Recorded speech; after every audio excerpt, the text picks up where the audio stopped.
What's going on, everyone? Will Mitchell here. Today we're going to do the next video in our comparative analysis series. If you guys like this series, let us know in the comments section. We have a few more to do.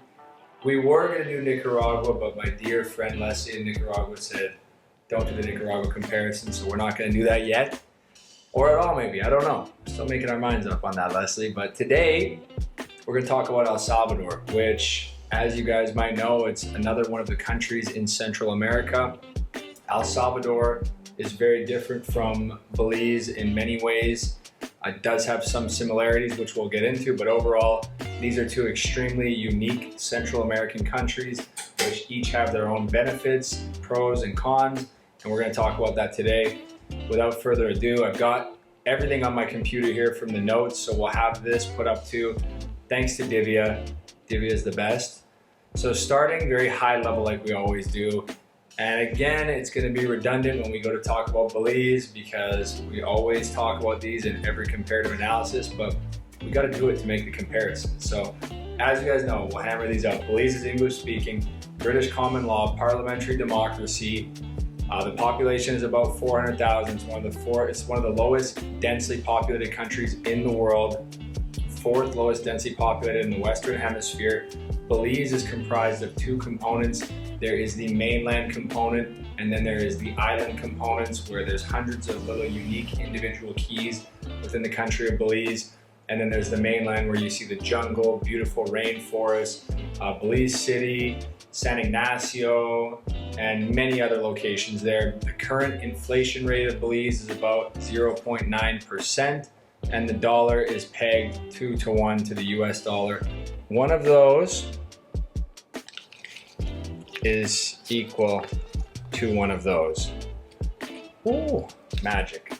All right, as for El Salvador is a Spanish-speaking country. I've been there once before. I'll talk a little bit about my experience in the video going to El Salvador too. It was just a short stopover where I kind of left the airport for the day and came back at the end of the day. So the population is about 6.5 million. The population density is 313 people per kilometer squared. So it's a much higher density than Belize.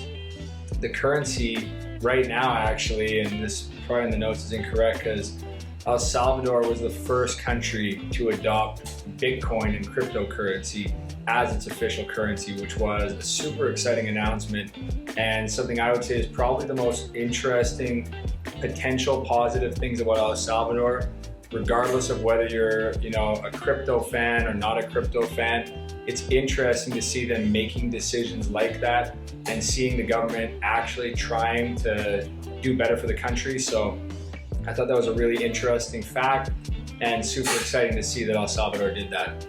I guess the inflation rate in 2019 is irrelevant now because the currency is Bitcoin.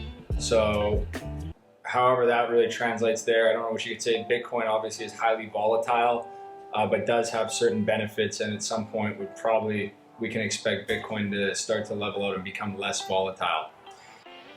So next up, let's quickly look at the map here, guys. Maps tell us a lot. They tell us where stuff is. That's important. They tell us what it borders. You might want to know that. So Belize, when you look at Central America, you'll notice it's in the northeast end of Central America.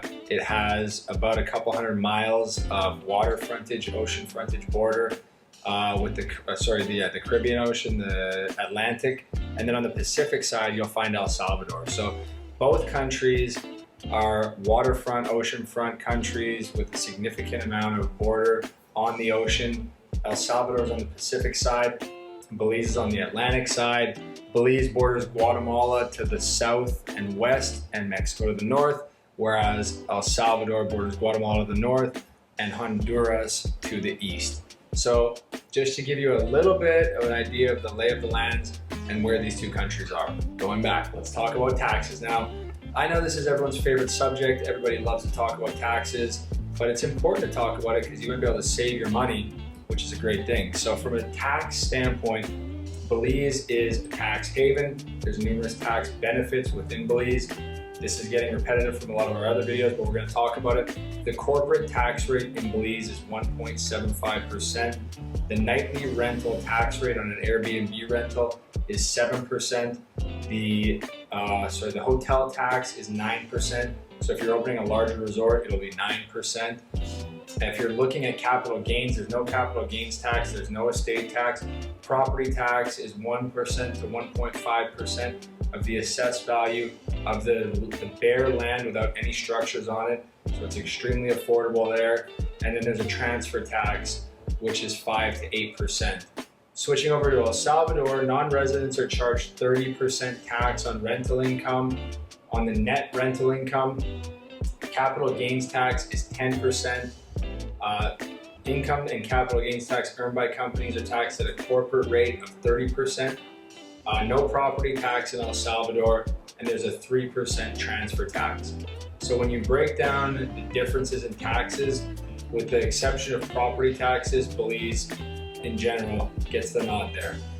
Moving into ownership rights. So as we've talked about in all of our videos, seeing as Belize is a British common law country with a parliamentary democracy, Belize has full foreign ownership rights. So what does that mean? That means when you buy your property and you get your title, you can keep your name, a US company, a Canadian company, whatever type of entity you want to own that property. What a lot of people will do is put it in a corporate structure called an IBC, which is an international business corporation. We've talked about these in many of our other videos. So if you want to get more information on IBCs, you can check our other videos on that. But that's fairly standard. The titles are insured by the Crown. So a lot of Americans are used to title insurance, but the reality is the person providing the title should be the one insuring it. In this case, it's the government, and the government does a fantastic job of insuring the titles. So there's only a couple title insurance companies within Belize, and overall the service is completely redundant. You're double insuring, which I'll tell you, the insurance companies are still gonna be happy to take your money.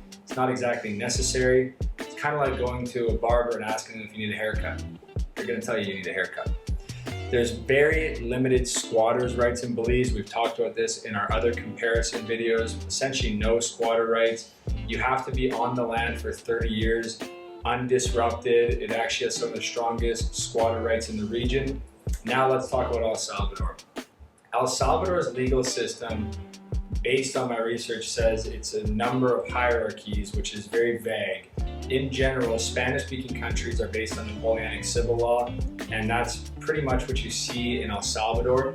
So foreigners can invest in property in El Salvador and can hold dollar accounts, but rural properties are not available to foreigners. And based on my research, it seems that you do have to use some type of corporate structure to own those properties. As for squatter rights, essentially after a year of being on the property, you do have squatter rights in El Salvador. So, say right now you don't have any money and you're just planning on going on squatting on someone's property, El Salvador is going to be a better bet. It's very much pro-tenant, whereas Belize is pro-landlord, and the squatter rights are a heck of a lot stronger in Belize. So by comparison, Belize gets the nod here. And without further ado, let's dive into residency. Residency is an important thing because if you want to live somewhere, you want to be able to stay there. You generally want to do it legally, and you want to go about it the right way. So within Belize, there's a few different avenues you can pursue to become a resident. The most common is to enter on a tourist visa and stay for a year. You can leave up to 14 days of that year. If you leave any more, you will not qualify for residency after you've been here for that year. So in general, staying for a year, with the exception of 14 days, is probably the easiest, most cost-effective way to get residency in Belize. Every month, so when you enter your issued a tourist visa, you can go to the immigration office and extend that for 30 days. Currently during COVID, they've allowed you to extend upwards of 60 or 90 days just because of the circumstances, not wanting to go to the office as much, which is a great thing. So basically, once you've gone and renewed that, it's 200 US every month. And when you've done that for a year, bang, you can apply for residency. There's also the temporary investment residency program, whereby if you invest 250,000 or more, you can qualify for temporary residency. We have lawyers that can help you with that. If you have any questions about that, guys, throw us an email. We're gonna have my email, my Instagram here, so you guys can get at us if you have questions. We always have people asking what my email is, so Divya has made a commitment. We're gonna throw it up way more now. The work permits, it is easier to obtain a work permit in Belize. The reality is though, if you are looking to work in Belize, in general, the rule of thumb that the government has is if you're taking a job that a local Belizean could do that's not some specialized type of work, then you're gonna have a hard time getting a work permit. The key factor though is that there's no limitations on opening a business. So if you want to just open a business, you're completely fine to do that. You can open a Chapter 250 corporation and start your business there and operate, because the government loves to see foreign investment. They love to see job creation. So if you're doing something that's benefiting the country and creating jobs and building an economy and adding value, that's something that you can definitely do. So in any case, whether you're doing something specialized or you're starting a business, you can really cover everything there. Now, as for El Salvador, anyone intending to stay in El Salvador for a period of time longer than 90 days must obtain a visa. In order to obtain a visa or permanent residency, you have to go to the El Salvador embassy with a passport that has a minimum of 6 months validity. You know, this thing is something I learned the hard way. One time me and my friend Dakota were traveling in Europe. Turned out that going to London, you only needed a passport that was just, you know, not expired. Whereas just about every other country in Europe, you needed to have 90 days. Turns out my friend's passport only had about 45 days and our whole European trip was stuck to London. Dakota, please get your passport in line next time we go anywhere. Next is a work visa in El Salvador. So El Salvador requires a passport that's valid for 6 months, proof of a yellow fever vaccine. I'm not familiar what yellow fever is, but it's probably good to get the vaccine anyways, and evidence of sufficient funds for the duration of your stay, and you'll need an letter from your employer. El Salvador is also looking to set programs like the temporary investment residency program that Belize has. It's one of the other great things they're looking to do, like adopting Bitcoin as their currency.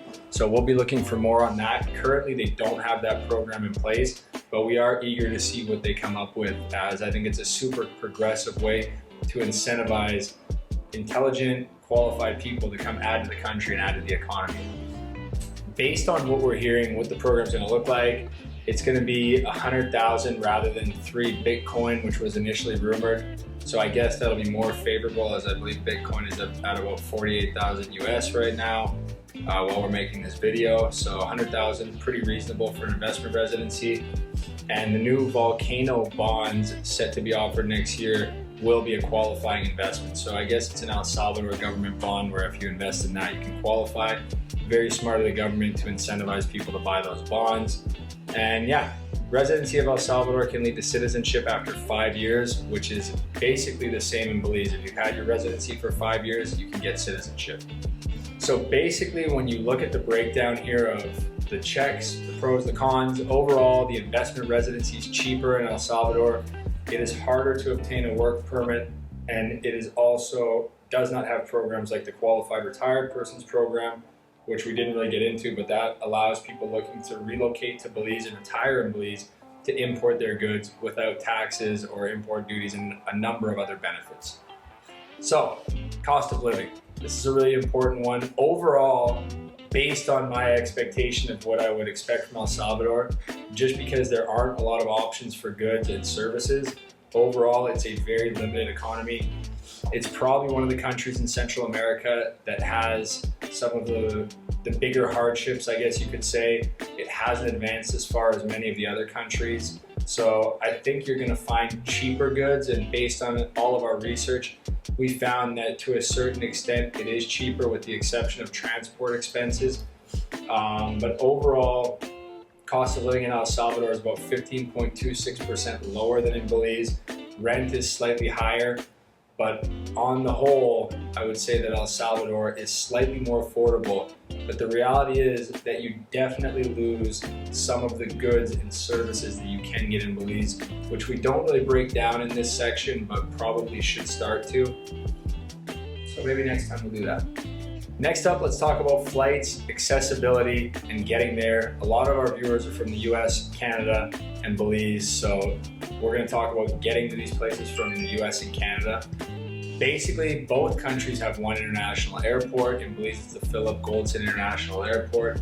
El Salvador has its international airport in San Salvador.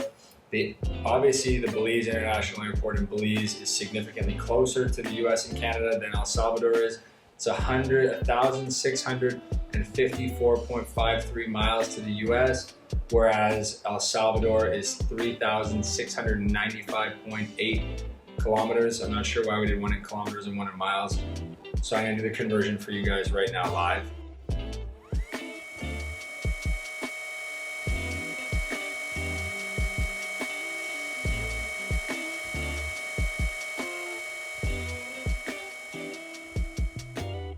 We got it. We got our answer. It's 2,296 miles, 0.463652. The results are right there. So yeah, Belize is closer by a little bit. They're both in Central America. It is slightly easier to access Belize by the land border as well, because you can drive through Mexico. It's something we do frequently. You can drive up via Corozal. There's a land border there to go to Mexico. And there's also the water taxi that goes directly from Chetumal, which is the first city across the Mexican border, and comes to the island of Ambergris Caye, which is where we're sitting right now. So you have more options and more accessibility going from North America to get to Central America, get to Belize, for the simple fact that we border North America. And there you'll see the results of that, which basically there's fewer direct flights. Belize has done a great job of getting new flights in. The airlines obviously add these flights based on their own internal reservation system. So for example, Alaska Air just added flights from Seattle and LA. Alaska Air did that because people were trying to book flights to get to Belize. When they saw that there was enough volume there, they then add the flights. So right now we've got direct flights, and I'm just going to list some of them off the top of my head, from Denver, Houston, Atlanta, Charlotte, New York, LA, Seattle, Toronto. We have a seasonal Calgary flight, which WestJet should be adding in again, Miami, Fort Lauderdale. I'm sure I'm missing some, but overall, just about every major US city, we have a pretty easy flight to access Belize. And it's not very long. Like going from Miami, it's about an hour and a half. Going from Houston, it's about 2 hours, 20 minutes roughly. So very close proximity, whereas El Salvador has fewer flights. The one benefit I will say about El Salvador, for regional travel within Central America, it is one of the hubs. It has the third most flights within Central America, but that's primarily regional travel within Central America. So tourism, El Salvador does have more tourists going to it than Belize. Belize, if you look at our graph right here, was reaching in 2019 1.674 million tourists versus 2.639 in El Salvador. A big reason for that is because of the domestic travel within Central America. Again, there's a lot of people going from Panama, Costa Rica, Belize, all these different places going to El Salvador. So a lot of that tourism is regional travel versus US, Canadian, European tourists, which Belize sees a significantly higher volume. Most people you see within the tourism stats in Belize, and if you want to check this out, go to the Belize Tourism Board. They do a breakdown of where the travelers are coming from. You'll see that it's primarily travelers coming from those three countries, or regions, I guess, US, Canada, Europe's not a country. And let's talk about the rental market. When you look at the rental market in Belize, this is something we've talked about a lot. Okay, Ambergris Caye, 399 versus La Libertad, which has 870 active Airbnb rentals. Something you'll notice about La Libertad is that it's got more 5, 4, and 3 bedroom, 2 bedroom. It's got a bit of a bell curve there, whereas Ambergris Caye, you'll notice we have tons of 1 bedroom and 2 bedroom units in our inventory. So we talk a lot about rental rates, how to get more rent, how to get a higher occupancy rate.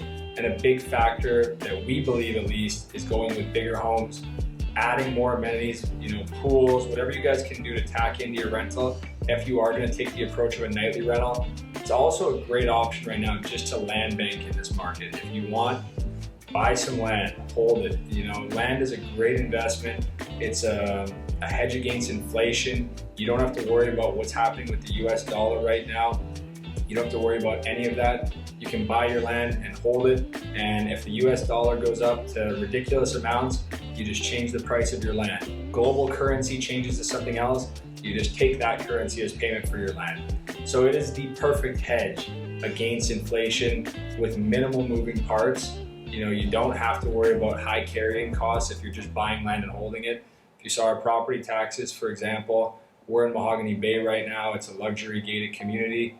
If you buy a property in Mahogany Bay, the property taxes are about $150 per year. So you don't have high carrying costs. You're hedging against some of the concerns that a lot of our viewers have in the market right now. So moving in to the next phase of our analysis here, let's talk about the ADR, the average daily room rate available on AirDNA. We pulled this out. So this is just a blanket ADR. In San Pedro, we have an ADR of 118. It's the good, the bad, and the ugly. In La Libertad, it's $65. So the average daily room rate is studio and 1 bed. This is studio and 1 bedroom, okay. Okay, so let's talk about the average daily room rate. That's, as the name would say, your average daily rate if you're renting on a nightly basis. And in San Pedro, the first slide we have is for studio and 1 bedroom. It's $118 average. And if you look versus La Libertad, it's $65 on average. So higher in San Pedro. Overall, if you're looking for rental income, I, in general, wouldn't look to El Salvador. I would say El Salvador makes more sense if you want to really change the pace of your life and get somewhere really ahead of the curve. But rental income probably is not going to be the reason you're going there. If you look at 3+ bedroom units in San Pedro and Residency, it's $372 a night versus La Libertad, which is $220. Occupancy rate is pretty close. Overall, in the past little bit, it pulled ahead slightly in that area to 57% versus Amber Risky's 50%. But when you look at room revenue, which is obviously the most important thing, this is just your blanket market room revenue. So San Pedro is 1.3K to La Libertad's $720. Sorry if I'm butchering that. And if you look at 3+ bedroom, it's way higher in San Pedro. It's 5.2K on average per month to 2.1K in La Libertad. So from an overview perspective, again, I say this in every video, we all know I'm biased. We all know I'm a Belize guy and that I love Belize with all my heart. But based on our research, Belize does get the nod here from a tax perspective, from an ownership rights perspective, from a residency perspective. Cost of living is slightly less in El Salvador. Ownership rights are the foundation of any investment. Without good ownership rights, you cannot make a sound investment. So from that standpoint, you really have to if you're looking to make an investment into the market, you kind of have to stop there. Belize has more accessibility from the land border. Also being able to travel from North America and bordering North America, it's a huge asset. The rental market, it's not even comparable. Belize is significantly higher. El Salvador does get more tourism, but it's generally domestic travel in Central America, not travelers coming from North America. So that's your overview comparison, guys. With that being said, we have another Lalo in the field coming where he's going to one of our favorite new coffee shops on the island. We have so much more Belize content coming your guys' way. Don't forget to like and subscribe. And with that being said, we can't wait to see you down here in paradise, guys.